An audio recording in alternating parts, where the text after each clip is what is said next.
ये कहानी एक आलीशान विला की है, जहां बारिश की बूंदें और इंसानी जज्बात एक साथ मिलकर एक ऐसा तूफान पैदा करते हैं जो मर्यादाओं की हर दीवार को ढा देता है। इसमें समीर, करण, रिया और एक रहस्यमयी अजनबी माया के बीच के उन पलों को उकेरा गया है जहां जिस्मानी भूख और रूहानी प्यास का मेल होता है।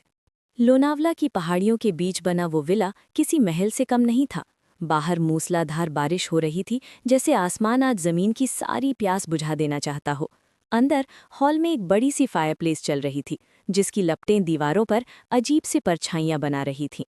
समीर, जिसका जिस्म किसी तराशे हुए पत्थर की तरह मजबूत था, उसके मसल्स और उभरते हुए सिक्स पैक उसकी टी शर्ट के पार से भी अपनी मौजूदगी दर्ज करा रहे थे। वो अपनी पुरानी दोस्त रिया और उसके बॉयफ्रेंड करण के साथ यहाँ वीकेंड मनाने आया था। रिया, जिसकी खूबसूरती किसी रसभरी की तरह थी, सोफे पर बैठी वाइन का आनंद ले रही थी। करण, जो स्वभाव से थोड़ा गंभीर था, लेकिन उसका कसरती बदन उसकी ताकत की गवाही देता था, खिड़की के पास खड़ा बाहर का मंजर देख रहा था। तभी दरवाजे पर दस्तक हुई। समीर ने दरवाज़ा खोला तो सामने माया खड़ी थी। वो भीगकर पूरी तरह लथपथ थी। उसकी सफ़ेद कमीज़ उसके बदन से ऐसी चिपकी थी जैसे मलाई पर चांदी का वर्क चढ़ा हो। मेरी कार खराब हो गई है, क्या मैं यहाँ रुक सकती हूँ? उसकी आवाज़ में एक ऐसी खनक थी जिसने उन तीनों के भीतर एक अजीब सी हलचल पैदा कर दी। समीर ने उसे अंदर बुलाया।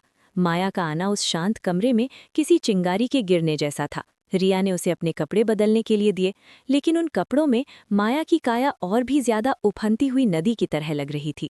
चारों फायरप्लेस के पास बैठ गए। वाइन के दौर चलने लगे और माहौल में एक भारीपन छाने लगा। समीर ने माया की ओर देखते हुए कहा, आज का मौसम ऐसा है कि कोई भी सूखा खेत पानी के लिए तरस जाए।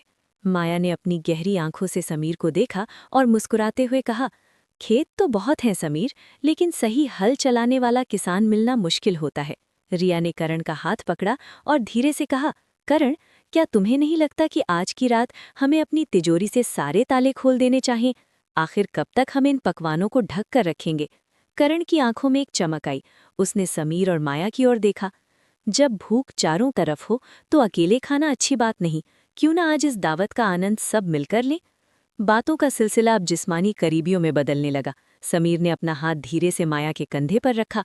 उसके कंधे की त्वचा इतनी कोमल थी जैसे ताज़ा पनीर।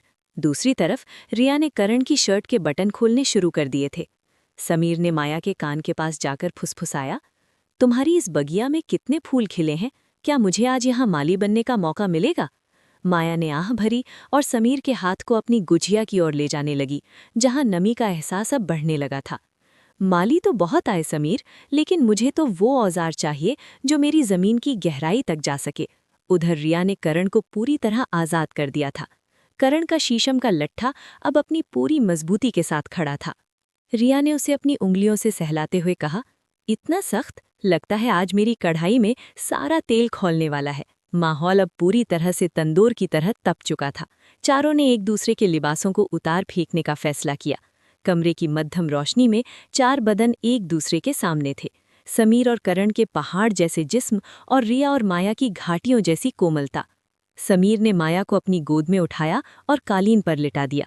करण ने रिया को समीर के पीछे से पकड़ा। ये एक ऐसा दृश्य था जहां दोस्ती और अजनबियत की सीमाएं धुंधली पड़ गई थीं। समीर ने जब माया के गुलाब को चखना शुरू किया तो उसकी सिसकारियां पूरे कमरे में गूंजने लगी। ओह समीर, तुम्हारा ये अमृत चखने का तरीका मुझे पागल कर रहा है। तभी करण ने रिया को समीर के सामने लाकर खड़ा कर दिया। रिया ने समीर के मजबूत डंडे को अपने हाथों में लिया और उसे चूमने लगी। समीर, तुम्हारी ये मशीन तो आज हम दोनों सहेलियों का काम तमाम कर देगी। विला के हॉल में जल रही आग अब और भी धधक रही थी, लेकिन उसकी तपिश उन चार शरीरों की गर्मी के सामने कुछ भी नहीं थी।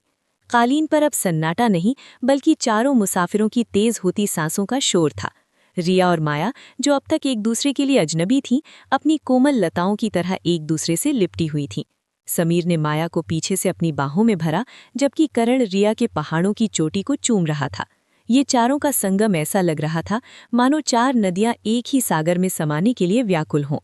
समीर ने अपनी उंगलियों से माया की गुझिया के किनारों को सहलाया, जो अब पूरी तरह से शहद में डूबी हुई थी। माया ने अपनी गर्दन पीछे झुका ली और समीर के चेहरे को अपने करीब खींच लिया। समीर, माया की आवाज़ कांप रही थी, तुम्हारी ये गरम छड़ी आज मेरी मिट्टी को पूरी तरह उपजाऊ बना देगी। मुझे महसूस हो रहा है कि अंदर का ज्वालामुखी बस फटने ही वाला है। तभी रिया ने करण के शीशम के लट्ठे को अपने दोनों हाथों में थाम लिया और उसे समीर के पास ले आई। करण, देखो समीर का मजबूत खंभा भी आज कितना बेताब है, क्यों ना हम दोनों सहेलियां मिलकर इन दोनों योद्धाओं का स्वागत करें। करण मुस्कुराया और उसने रिया को अपनी गोद में बिठा दिया। अब मंजर ये था कि समीर के एक तरफ रिया थी और दूसरी तरफ माया। समीर का लोहा पूरी तरह लाल हो चुका था, जिसे ठंडा करने के लिए दो दो तालाब तैयार थे। जैसे ही समीर ने अपनी मशीन को माया की तंग गली के मुहाने पर रखा, माया की एक तीखी सिसकारी हॉल की छत से जा टकराई। समीर की रफ्तार किसी जंगली तूफान की तरह थी। हर धक्के के साथ माया का बदन ऐसे उछल रहा था जैसे कोई कश्ती भंवर में फंसी हो। उधर करण ने रिया को अपनी ओर खींचा और उसे अपने हल से जोतना शुरू कर दिया। रिया के मुंह से निकलने वाली आवाज़ों ने समीर और माया के उत्साह को और भी बढ़ा दिया। ओह करण, तुम्हारी ये गहराई, ये तो मुझे आर पार कर रही है, बदहवास होकर रिया ने कहा। तभी समीर ने एक हाथ से रिया के रसीले आमों को भी अपने कब्जे में ले लिया। अब ये एक ऐसा चक्रव्यूह बन चुका था जहां हर कोई एक दूसरे के अमृत को चखने के लिए बेताब था। माया ने समीर के होठों को चूसना शुरू किया, जबकि रिया नीचे झुककर करण की रफ्तार को और तेज करने लगी। रात का पिछला पहर आ चुका था। चारों बदन पसीने से ऐसे तरबतर थे जैसे किसी ने चमकता हुआ तेल छिड़क दिया हो। समीर ने अब अपनी जगह बदली और रिया की गुझिया में अपना मूसल उतार दिया, जबकि करण ने माया की प्यास बुझाने का जिम्मा उठा लिया। ये अदला बदली इतनी रोमानी और रोमांचक थी कि किसी को भी वक्त का होश नहीं रहा। समीर ने महसूस किया कि अब उसकी पाइपलाइन का दबाव अपनी सीमा पार कर रहा है। तैयार हो जाओ, समीर ने एक भारी आवाज में कहा। रिया और माया दोनों ने एक दूसरे का हाथ पकड़ लिया और अपनी आंखें बंद कर लीं।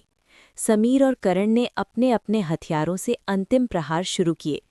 कमरे में सिर्फ धक्कों की आवाज और मदहोश कर देने वाली आहें गूंज रही थीं। अचानक समीर के शरीर में एक जोरदार बिजली कौंधी और उसने अपना सारा गाढ़ा दूध रिया की गहराइयों में खाली कर दिया। उसी वक्त करण ने भी अपना सैलाब माया की खाई में उंडेल दिया। चारों के शरीर एक साथ झटके खाकर शांत हो गए। रिया और माया के भीतर से निकलता हुआ वो सफ़ेद अमृत उनके जांघों पर किसी चांदी की नदी की तरह बहने लगा। चारों निढाल होकर एक दूसरे पर गिर पड़े। बाहर बारिश थम चुकी थी, लेकिन विला के अंदर की नमी हमेशा के लिए उन चारों के दिलों में बस गई थी। जब सुबह की पहली किरण खिड़की से अंदर आई तो चारों एक दूसरे की बाहों में लिपटे हुए थे। वो अजनबी माया अब पराई नहीं रही थी और समीर, करण और रिया के बीच का रिश्ता एक नए स्तर पर पहुंच चुका था। उन्होंने उस रात सिर्फ जिस्म नहीं बल्कि रूहों का भी आदान प्रदान किया था।